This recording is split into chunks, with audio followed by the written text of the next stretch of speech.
Many times in her life, Sally Field had stared at letters from her father, carefully preserved, yet left unopened for decades.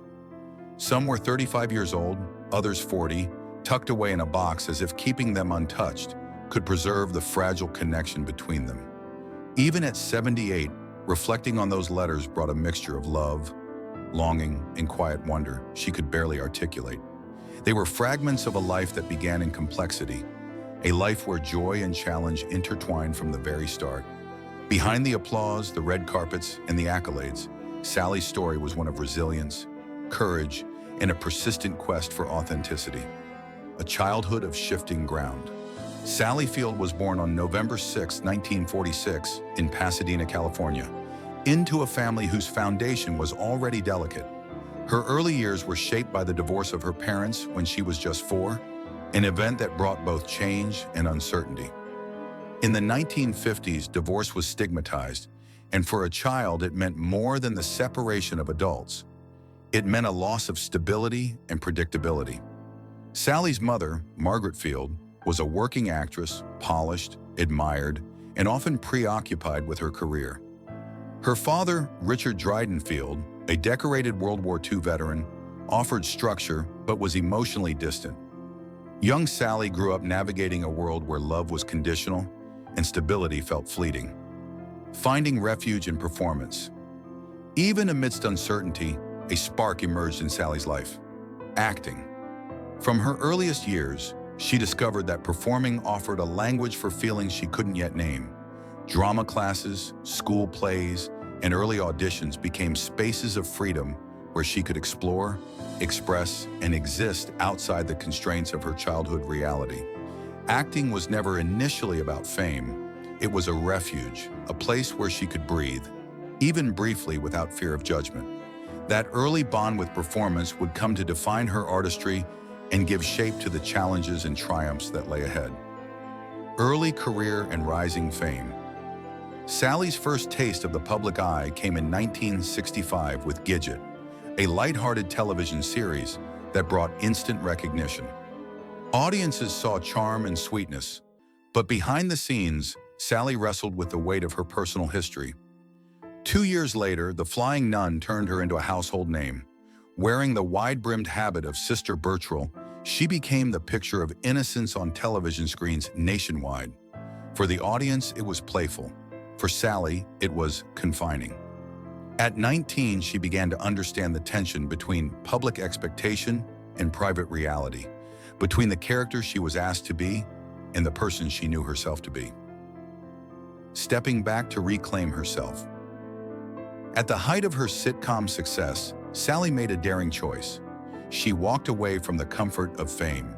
For nearly 3 years, she declined offers, stepping into uncertainty to reclaim her voice and pursue depth in her craft.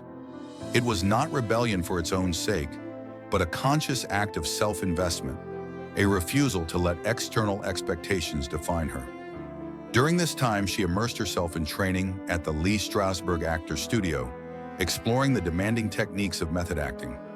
These years were transformative, teaching her how to draw on her own experiences to create authentic, emotionally resonant performances. Breakthrough and recognition. Sally's dramatic talents first captured widespread attention in 1976 with Sybil, a television film in which she portrayed a woman with dissociative identity disorder. The role required her to confront complex emotions and nuances that echoed her own experiences of navigating a challenging childhood. Her performance was lauded as extraordinary, earning her the first of many accolades, including an Emmy. It was not just a professional triumph, it was validation of the resilience and courage that had shaped her. Triumph in film, Norma Rae. Just a few years later, Sally took on Norma Rae, playing a woman advocating for workers' rights in a Southern textile union. This role allowed her to embody determination and defiance, qualities that resonated with her personal journey. When she accepted the Academy Award for Best Actress in 1980, it marked more than career success. It symbolized the triumph of authenticity and perseverance. Each role she chose reflected a commitment to emotional truth, a refusal to let early typecasting limit her potential.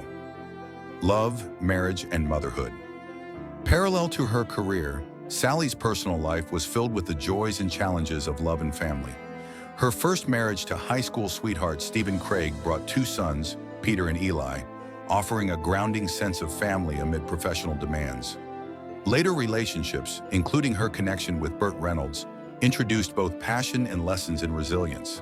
Her marriage to producer Alan Grayman in 1984 brought another son, Sam, and a period of relative stability, though even here relationships required attention and compromise. Motherhood became the steady anchor in Sally's life, providing a source of joy, purpose, and continuity through the ebbs and flows of a public career. Facing life's unexpected turns life also brought moments that tested Sally's courage in unexpected ways. In 1988, a private plane accident in Aspen thrust her husband, and her infant son into a life-threatening situation. Sally's focus was singular, ensuring her son's safety. The family survived physically unharmed, yet the experience deepened her appreciation for life's fragility and the importance of prioritizing family over career pressures or public acclaim. Health and advocacy.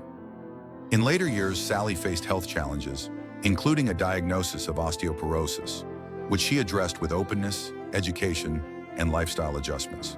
She embraced wellness through mindful movement, yoga, and nutrition, transforming potential limitations into opportunities for advocacy. She used her platform to encourage women to take care of themselves, demonstrating that resilience encompasses both mind and body.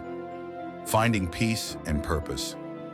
Now, at 78, Sally Field has cultivated a life centered on family, quiet joy, and meaningful work.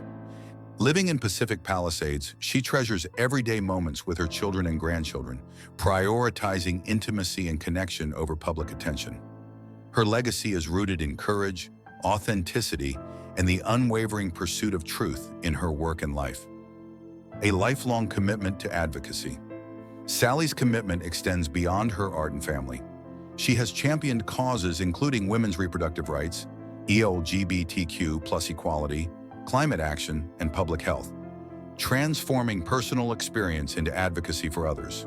Her memoir, In Pieces, offers candid reflection on her journey, inspiring readers to embrace resilience, confront challenges, and seek authentic self-expression. Legacy of strength and authenticity. Sally Field's life reflects the power of enduring with grace and integrity. From the challenges of a fractured childhood to the heights of Hollywood acclaim, she has shown that authenticity, courage, and love can endure. She demonstrates that strength is not measured by the absence of difficulty, but by the ability to navigate life with compassion, resilience, and purpose. Her story reminds us that living fully requires embracing both triumphs and trials, using each experience as a foundation for growth and connection. Conclusion. A life well lived. Sally Field's journey offers a profound testament to the human spirit. Each role she has inhabited, each relationship she has nurtured, and each cause she has championed reflects a lifetime of perseverance and heart. Her life asks us to consider what it means to endure with dignity, to choose authenticity over comfort, and to find joy in the simplest of moments. Through every chapter, Sally Field has shown that the measure of a life well lived is not in the accolades received, but in the resilience, love, and humanity that define it.